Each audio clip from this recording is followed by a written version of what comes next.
the youth who spend their time not following their temptations, and they're disciplined in the worship of Allah subhanahu wa ta'ala as much as they can, they deserve the shelter of Allah subhanahu wa ta'ala because they sheltered themselves from very difficult temptations. And the young people, the younger you are, the harder it is to fight the temptations. The more difficult it is to restrain yourself from haram.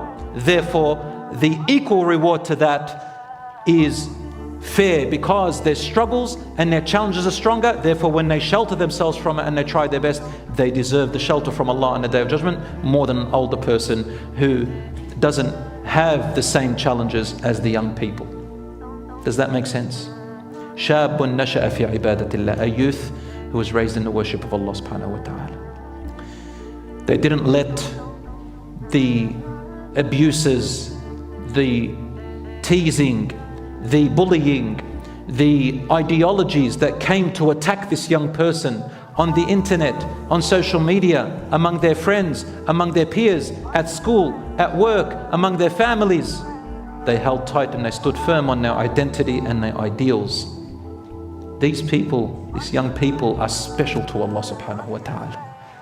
And that is why Rasul sallallahu alaihi wasallam said, even though the hadith is weak, but from different angles, the meaning is true.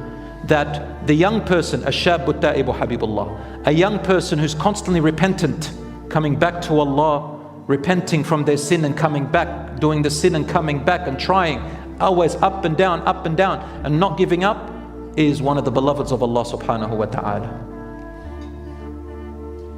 And that is why Rasulullah used to have young people around him all the time. He loved the young people because he looked after them and saw them as the future, more than the older people. And their minds need to be cultivated, and they are braver, more courageous, ready to accept new innovations and ideas. Innovation, I mean in worldly innovations, not religious innovations.